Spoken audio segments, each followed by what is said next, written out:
Bueno, vamos a continuar con nuestro estudio que hemos estado viendo de Segunda de Timoteo y hoy es la segunda parte de los tiempos violentos. Recuerda, hemos estado aprendiendo acerca de que Pablo advierte que en los postreros días vendrán tiempos violentos y esos tiempos violentos no son generados por la presión social de afuera, no son generados por algo externo, sino los tiempos violentos ocurren de adentro y es porque hay hombres que son peligrosos, hombres que se van a infiltrar en la iglesia y que van a ser muy peligrosos. Acompáñame a 2 de Timoteo capítulo 3 para ver lo que la Escritura dice. Capítulo 3, versículo 1 dice: también debes de saber esto, que en los postreros días vendrán tiempos peligrosos, porque habrá hombres amadores de sí mismos, avaros, vanagloriosos, soberbios, blasfemos, desobedientes a los padres, ingratos, impíos, sin afecto natural, implacables, calumniadores, intemperantes, crueles, aborrecedores de lo bueno, traidores, impetuosos, infatuados, amadores de los deleites más que de Dios, que tendrán apariencia de piedad, pero negarán la eficacia de ella. A estos evita, porque de estos son los que se meten en las casas y llevan cautivas a las mujercillas cargadas de pecado, arrastradas por diversas concupiscencias. Estas siempre están aprendiendo y nunca pueden llegar al conocimiento de la verdad.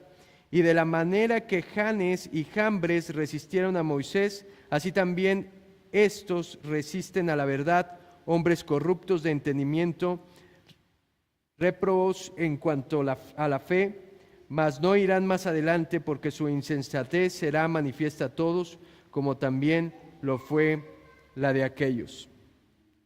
Y decíamos que estos hombres tienen ciertas características, ¿lo recuerda? Y Pablo nos describe muy bien cuál es la patología, cuáles son los signos que hacen que estos hombres sean peligrosos. Y la primera característica que él pone como que gobierna toda la lista que él da es amadores de sí mismos.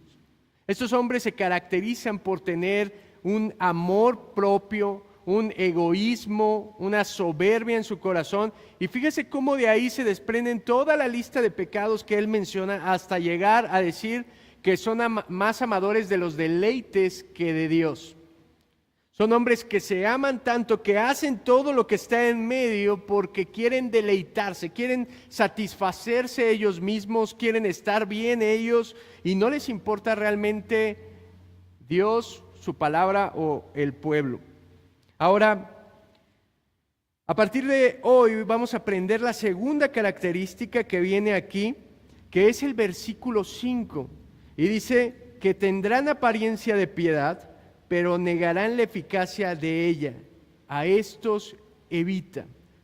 La segunda característica de estos hombres peligrosos es que son hipócritas religiosos. Hipócritas religiosos. Y cuando dice esto de tendrán apariencia de piedad, pero negarán la eficacia de ella, ¿a quién le recuerda? ¿No es cierto que nos recuerda a los fariseos? Inmediatamente nuestra mente se centra en pensar en estas personas que coincidieron en los tiempos de Jesús y que aparentaban piedad, pero no era verdadera.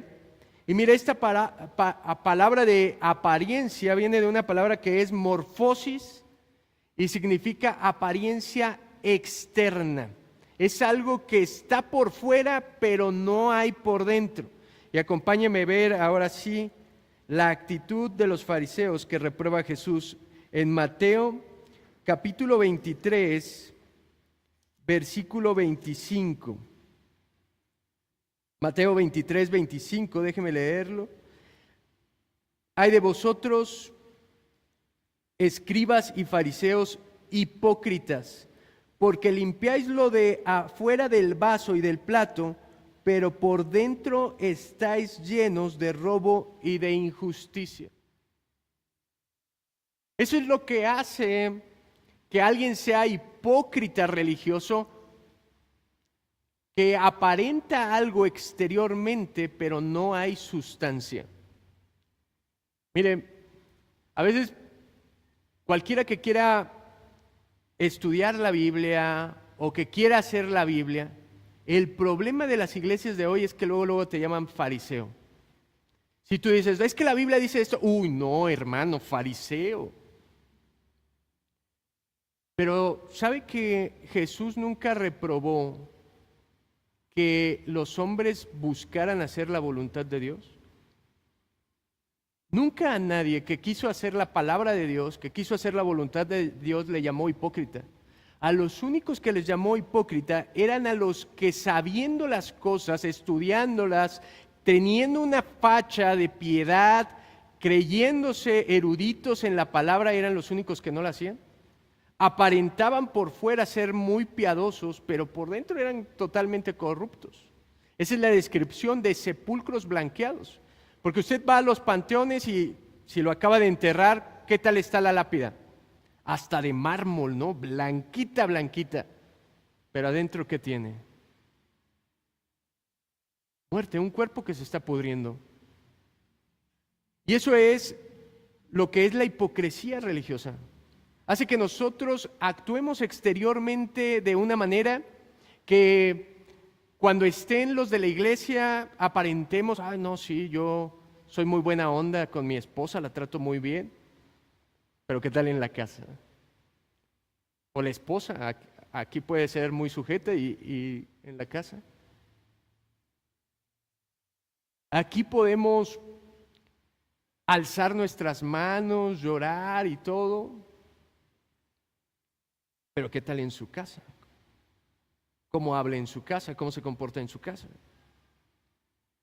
Pero los fariseos iban más allá porque la corrupción estaba totalmente en su corazón. Fíjate, recordará que lo hemos visto los domingos. Ellos, por ejemplo, decían, no puedo ayudar a mi padre porque el dinero que le podría dar a mi padre se lo doy a la iglesia, se lo doy al templo, pues. Y es cuando Jesús les dice, bueno, de cierto les dijo que el que no honra a su padre y a su madre, que muere irremediablemente, como dice la ley. Se creen muy cumplidores de la ley y no pueden darle a sus papás porque la avaricia de su corazón no los deja. Se justifican con que, es que en la iglesia esto, es que en el templo esto. Pero mire, la apariencia de piedad que tenían los hombres peligrosos en el tiempo de Pablo, de Timoteo, eran cristianos sin sustancia. Por dentro no había sustancia. ¿Qué es lo que hace importante algo? La sustancia que contiene. ¿Sí? ¿De qué le sirve comprarse un refresco y que no traiga nada por dentro? Eso no es un refresco, ¿se da cuenta? Nosotros podemos venir a la iglesia y aparentar, tener la fachada de cristianos, hablar el mismo lenguaje que un cristiano, traer la Biblia, pero si no hay sustancia, entonces no hay cristianismo de verdad.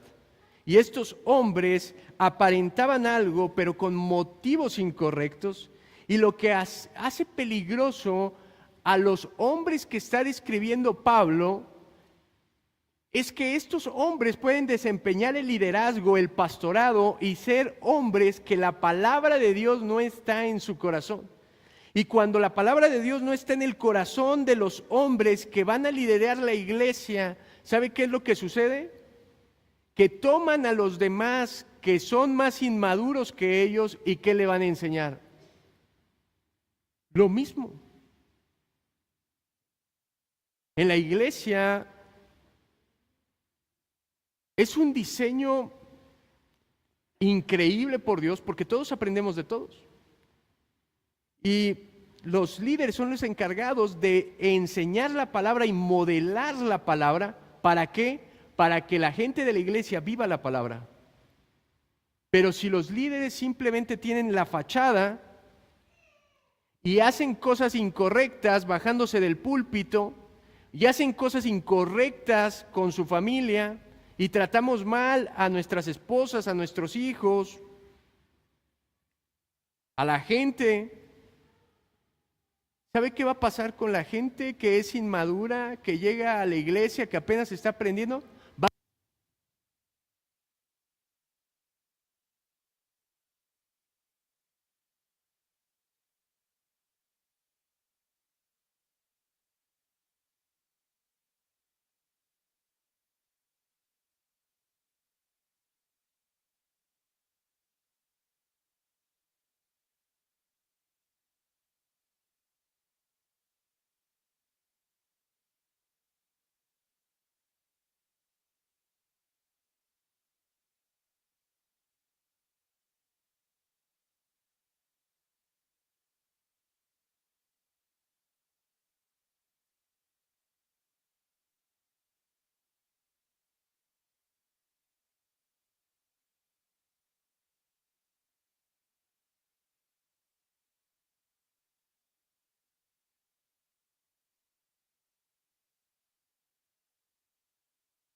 Ahí está, gracias. Si a los hipócritas el problema es que no aman a Dios, esa aparente buena intención, aparentemente esa fachada de que quieren enseñarle a la palabra de Dios, no es cierto porque no aman a Dios, no aman su palabra. Eso se refleja en cómo tratan la palabra, si es para ellos algo importante, si es para ellos algo que tienen que estudiar, y no aman tampoco al pueblo de Dios. Únicamente se aman ellos mismos. Fíjese cómo está todo conectado en lo que Pablo está enseñando. Estos hombres son peligrosos porque se aman a sí mismos, porque son hipócritas religiosos. Y la tercera, acompáñeme de nuevo ahí a segunda de Timoteo, capítulo 3, en el versículo 6. Dice, porque de estos son los que se meten en las casas y llevan cautivas a las mujercillas cargadas de pecado, arrastradas por diversas concupiscencias. Dice, estos son que los que se meten en las casas y llevan cautivas a las mujercillas. Ahora, déjeme contarle algo del contexto cultural para que podamos entender mejor esta frase. La tercera característica es que son engañadores de los débiles. Engañadores de los débiles. Y en el contexto cultural, en lo que estaba pasando en ese momento, había muchos hombres predicadores que trataban de enseñar la palabra de Dios. Y recuerde que en ese tiempo de la iglesia primitiva, el rol de la mujer era muy restringido. De hecho, a la mujer no se le permitía asistir al templo, no se le permitía ser enseñada. Y realmente el cristianismo, y si usted lo lee, lo vimos en la primera carta a Timoteo, Pablo le dice que es necesario que las mujeres estén aprendiendo, que estén ahí en la iglesia aprendiendo. Necesitamos mujeres que estén llenas de la palabra. El cristianismo es el primero que empieza a dar apertura para que la mujer empiece a aprender la palabra de Dios. En medio de esa posibilidad de que la mujer, para que vea a todos los que nos tachan de machistas o a Pablo de machista, no es cierto, porque en la época él da esa apertura y dice, la mujer es necesario. Pero mire, siempre hay alguien que se aprovecha de las circunstancias. Y estos hombres peligrosos son engañadores porque siempre tratan de sacar ventaja de cualquier cosa de la iglesia.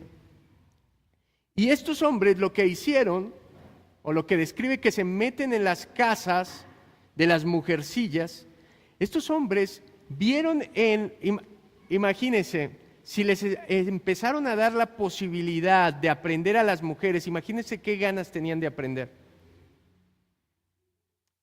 ¿Se da cuenta que en las iglesias la mayor cantidad de personas que están comprometidas, que tú dices, reunión de oración, reunión de esto, reunión de otro, ¿qué es lo que ve normalmente? ¿Quién va más? ¿Los hombres o las mujeres? Las mujeres, ¿no es cierto? Es más, las mujeres son más sensibles a la palabra, son más sensibles emocionalmente, y estos hombres estaban aprovechando de esa sensibilidad que tenían, de llevarlas a emociones, de enseñarles cosas nuevas y de todo eso, porque uno como hombre, cuando por ejemplo, yo no sé si a los hombres de aquí les pasó que su esposa les pudo decir, oye, que hay un grupo en casa donde enseñan la Biblia. No, yo no necesito. Hay una iglesia, vamos. No, ¿para qué? Porque nuestra mente cuadrada es complicado. Pero una mujer es más dócil a eso. Y entonces estos hombres empezaron a engañar a estas mujeres y a aprovecharse de ellas.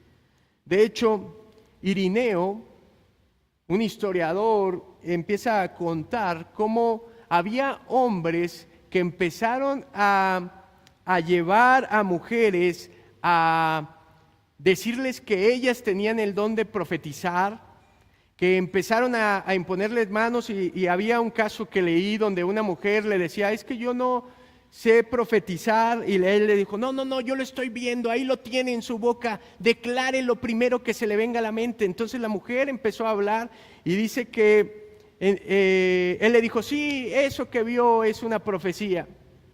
No sé a qué le suena. Hay muchas iglesias que hoy tienen la misma táctica. Y dice que esta mujer se la creyó que era profetisa, le entregó todos sus bienes a aquel hombre, y no solamente eso, sino dijo, quiero conectarme con este hombre, no solamente en lo espiritual, sino en lo físico. Y este hombre empezó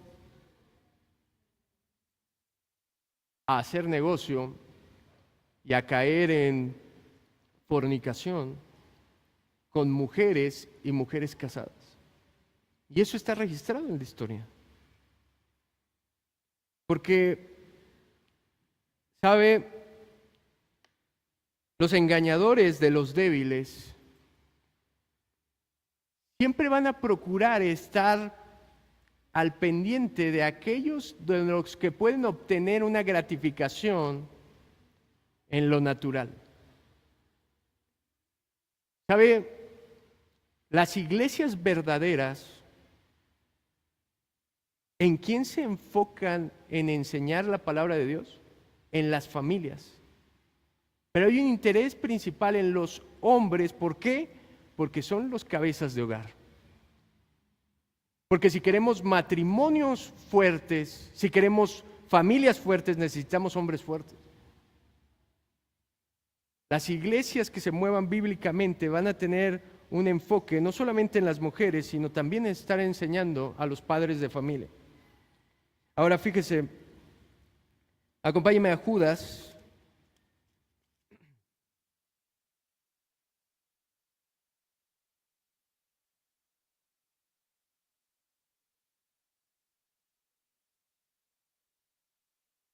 El versículo 4 dice, porque algunos hombres han entrado encubiertos, los que desde antes habían sido destinados para esta condenación, hombres impíos, que convierten en libertinaje la gracia de nuestro Señor y niegan a Dios, el único soberano, y a nuestro Señor Jesucristo. Dice que estos hombres entran encubierto, es decir, no van a andar avisando y van a decir, fíjense, yo no enseño la Biblia, yo no vivo la Biblia, yo soy amador de mí mismo. No, recuerde que tienen ellos una fachada de hipocresía religiosa y se van a meter, infiltrar en las casas y van a empezar a enseñar no la palabra de Dios, sino una distorsión de la palabra de Dios, pero su vida y la de ellos va a reflejar, adivine qué, pecado, impiedad. ¿Sabe cómo puede distinguir a un predicador verdadero? Le voy a dar tres guías para que pueda detectar si alguien es un predicador verdadero o es un engañador. Número 1.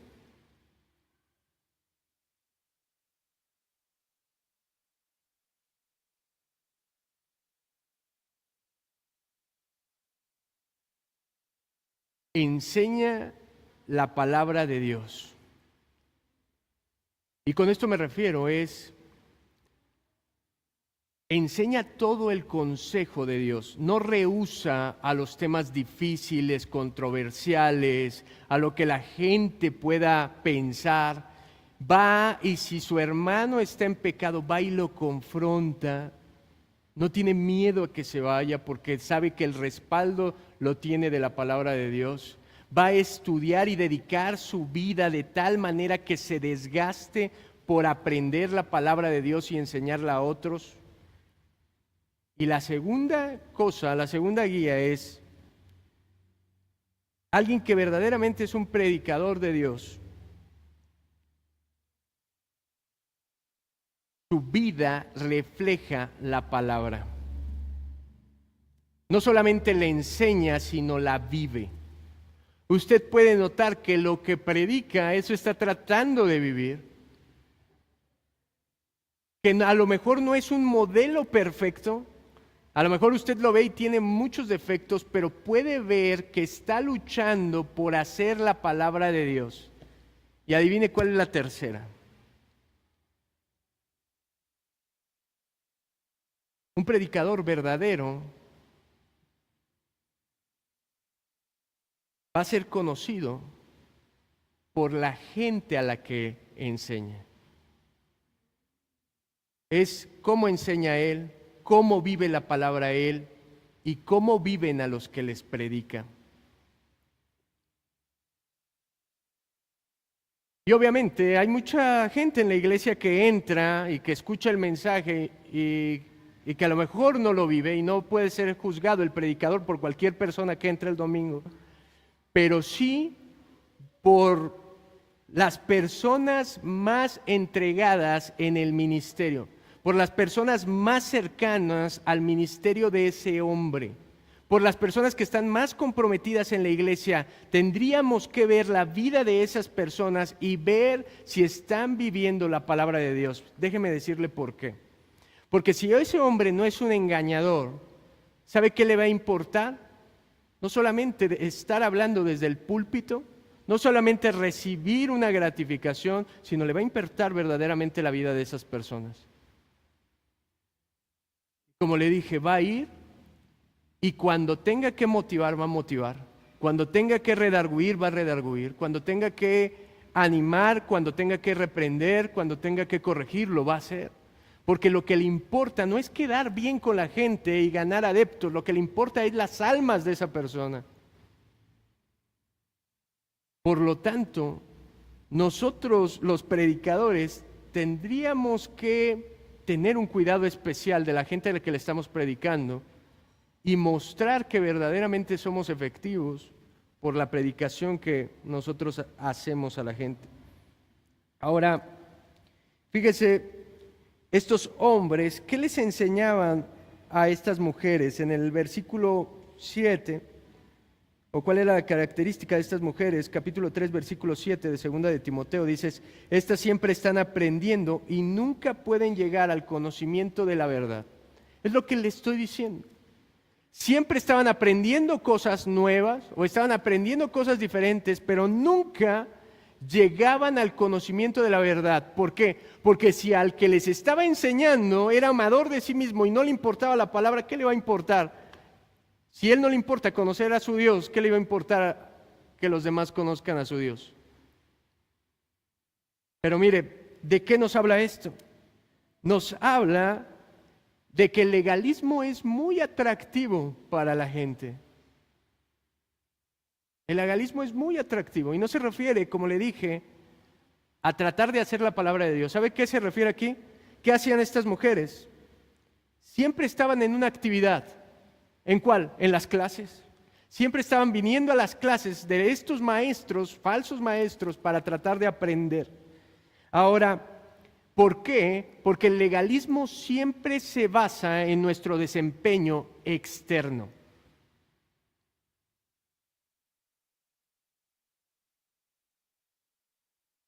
Una iglesia contaminada es una iglesia que siempre va a medir la espiritualidad de la gente por a qué tantas actividades asiste. Son iglesias que funcionan como una empresa donde tienen actividades todos los días y les pasan lista, y entonces tú, si estás comprometido verdaderamente con Dios, tienes que asistir a todas las actividades de la iglesia de lunes a domingo. ¿Y sabe qué es lo malo de eso? Que cuando alguien está en un legalismo y se siente muy bien con Dios por el desempeño que tiene en su iglesia, normalmente su vida espiritual está totalmente descuidada. Yo me pregunto, ¿dónde están esas madres que van a todos los eventos de la iglesia, que van siempre a la iglesia y que no están al pendiente de sus hijos? ¿Se fija?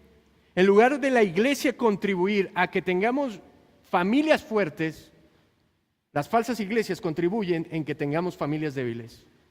Porque los papás se las pasan todo el tiempo en los grupos en casa, se la pasan visitando. Aún, fíjese, el peligro para mí es como pastor de llenarme de actividades y poner por encima de mi familia a la gente de la iglesia.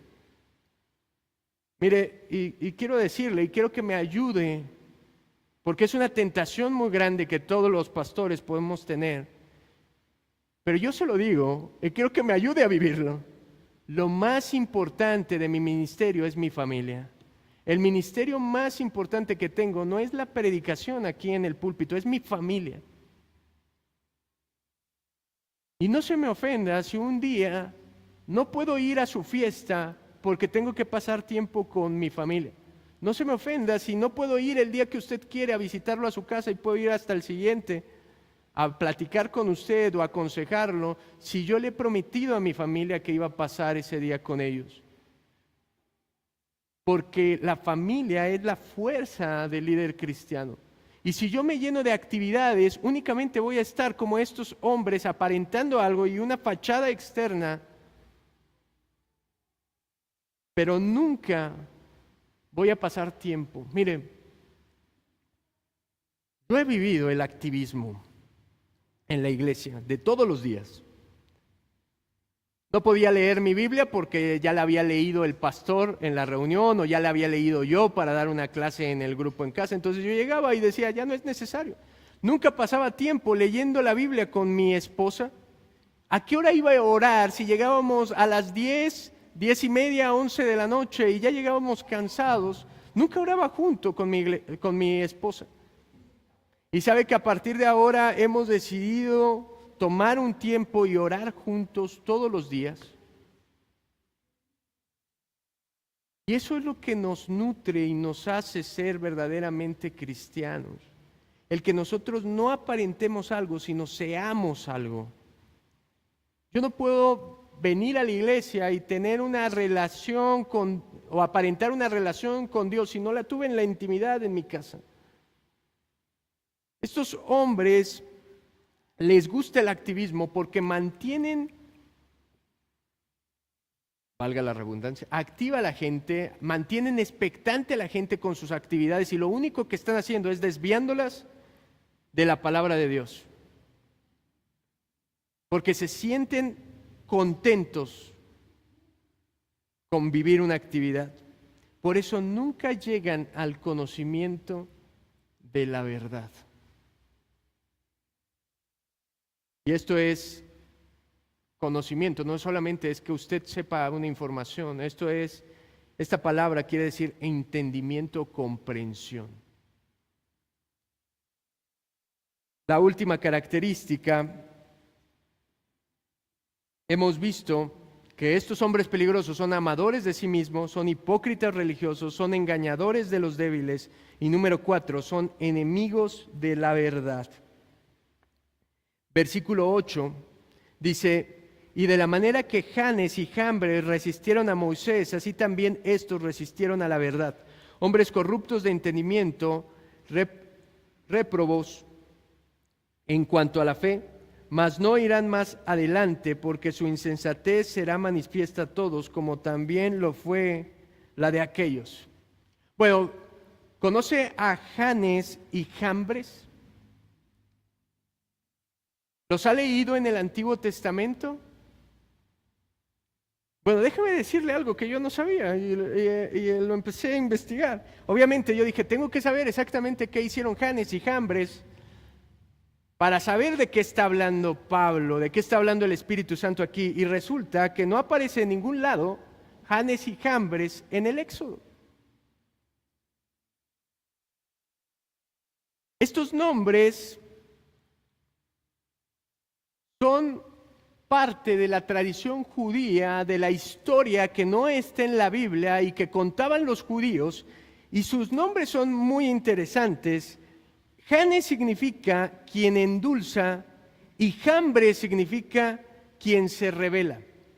La tradición judía contaba muchas historias acerca de estos hombres y decían que probablemente Janes y Jambres fueron magos en la época de Faraón, cuando Moisés se presentó ante él y empezó a hacer las cosas que Dios le decía y traía su vara y se convertía en serpiente. Dicen que Janes y Jambres fueron de los magos que imitaron el poder de Dios, que dijeron: wow, es tremendo este Dios, nosotros con hechizos haremos algo parecido. Y se acuerda que la serpiente de la vara de Moisés se comía a las otras. Dicen que estos hombres quedaron tan fascinados que después de que el pueblo salió, ellos se quisieron hacer judíos o seguir el judaísmo y las reglas de los judíos, y se le atribuye que ellos fueron los que motivaron al pueblo a construir el becerro de oro. Esto no está en la Biblia, son historias o mitos de la cultura judía. Dicen que ellos ahí fueron los que les dijeron: vamos a hacer un becerro de oro representando a su Dios y esto y lo otro. Y dicen que Moisés los mató con todos los idólatras ahí en el Éxodo. También se dice que estos hombres eran una especie de los que andaban con Balaam. ¿Se acuerda del profeta que andaba tratando de profetizar en contra del pueblo de Dios porque le habían pagado una lana? Dicen que ellos también andaban en el mismo negocio. Y si se da cuenta, en la historia judía, más que una realidad, es un mito. Pero hay un común denominador de todas las historias que se cuentan de Janes y Jambres, que todo está relacionado con que estos hombres eran falsos. De modo que cuando Pablo le dice a Timoteo que estos hombres son como Janes y Jambres, él entendió perfectamente la referencia, porque siempre estaba relacionado con gente, con líderes que trataron de falsificar e ir en contra de la voluntad de Dios, aparentando algo. Es exactamente todo lo que nos acaba de decir, que son amadores de sí mismos, que son hipócritas religiosos, que son engañadores, y que estos hombres, la última característica es que son enemigos, así como estos hombres se opusieron a la autoridad de Moisés, que había sido delegada por parte de Dios, así estos hombres siempre se van a oponer a la verdad de las Escrituras. ¿De manera directa? No. Le van a decir: no creas en la Biblia, no sé qué. Pero a lo mejor le van a decir que la Biblia no es tan importante. A lo mejor le van a decir que usted no necesita conocer tanto la palabra. A lo mejor van a sacar de contexto ese versículo que dice: la ley mata, pero el Espíritu vivifica. Y te van a decir: no estudies, ni vayas con esos que estudian porque se vuelven locos. Va a ser gente que va a manipular la palabra de Dios para decir lo que ellos quieran. Esto es todo lo que le viene advirtiendo desde la primera carta a Timoteo, que va a haber hombres así, que va a haber hombres que van a utilizar la Biblia para lograr sus propósitos. Va a haber hombres que, motivados por el dinero, van a predicar acerca del dinero y van a tratar de sacarle hasta el último peso a la gente. Y frases como: aquí tienes que honrar. Y si tú me das más a mí, Dios te va a dar más a ti. La generosidad es bíblica, pero nosotros no tenemos que chantajear a nadie con la palabra de Dios para que la gente dé. Van a decir frases como: me tienes que obedecer a mí. ¿Por qué? Porque soy tu líder y lo que yo diga, eso lo tienes que hacer. Cuando lo que tenemos que obedecer es al líder cuando habla la palabra de Dios, cuando da un consejo conforme a la voluntad de Dios. Pero estos hombres son totalmente como lo que describe Mateo 24, versículo 24. Mire lo que dice el Señor Jesús. Porque se levantarán falsos cristos y falsos profetas y harán grandes señales y prodigios, de tal manera que engañarán, si fueran posible, aún a los escogidos. Estos hombres son tan peligrosos porque suena verdad, pero no es la verdad. Estos hombres son tan peligrosos porque son hechiceros. Le andan profetizando que según, pero es adivinación. Andan haciendo todo tipo de señales y prodigios y esto y lo otro. Puras falsificaciones del poder de Dios. Para únicamente cumplir sus propios deseos y placeres. No les importa que gente se lastime en su fe. No les importa que gente diga, me ha traicionado la iglesia, en vez de decir que ese hombre. No les importa la reputación de Cristo, la reputación de la iglesia, la reputación de la palabra. Lo único que les importan son sus estómagos y sus bolsillos.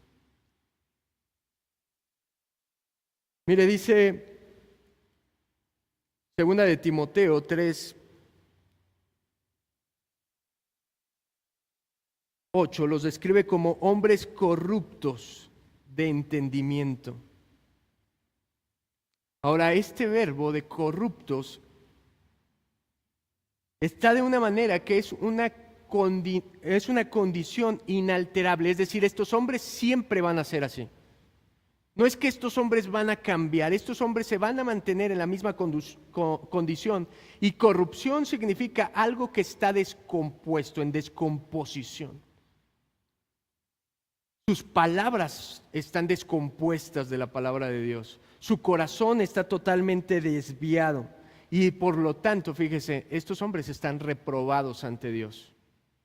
Estos hombres no pasan la prueba en su mente cuando la palabra de Dios es lo más puro que hay. Por lo tanto, ¿sabe qué hace? Cuando la verdadera palabra llega a su vida o se topan con ella, lo primero que hacen es rechazarla por la corrupción que hay.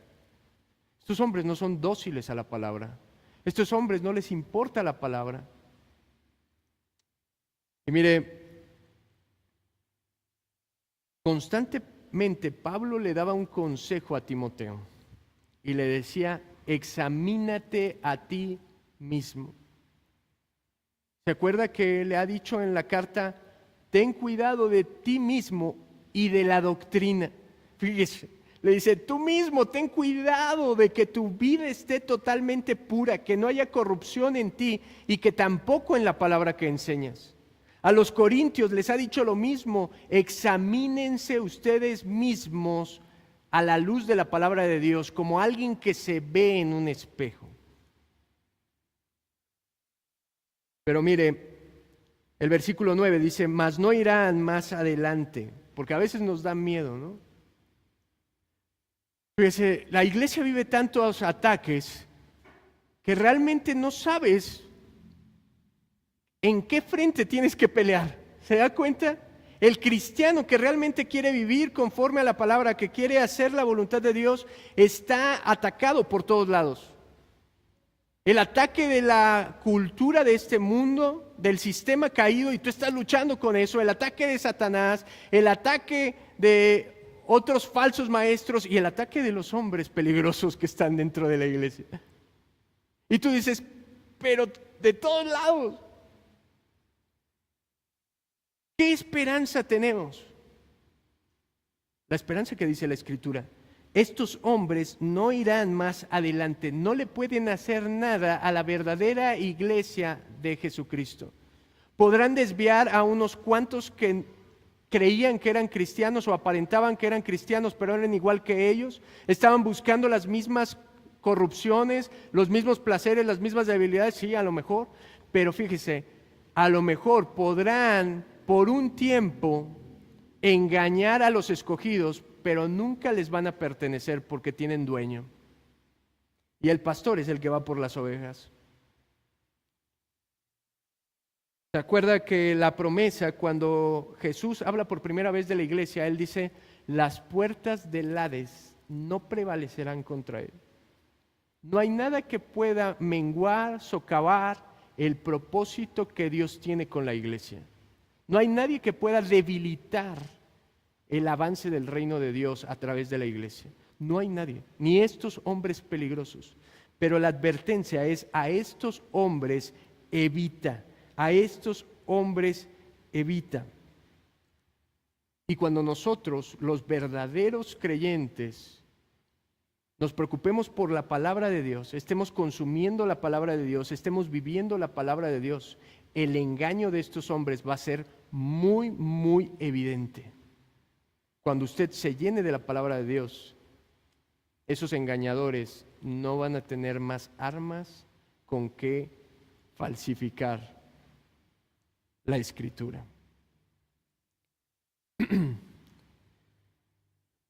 Perdón, me quedé sin voz. Mi amado, qué tremenda lección y qué es lo que debemos de aprender de esto. Primero, de que debemos de estar alertas nosotros mismos de no convertirnos en esto, de que vivamos verdaderamente nuestra profesión de fe y no sea solamente una apariencia, y de que cuidemos la iglesia de Jesucristo como su novia, como un tesoro preciado, donde nosotros estemos defendiendo de todos los ataques y todas las mentiras que el diablo ha levantado a través de los falsos profetas. Nuestra obligación es contender por la verdad, mas no ser contenciosos. ¿Sí?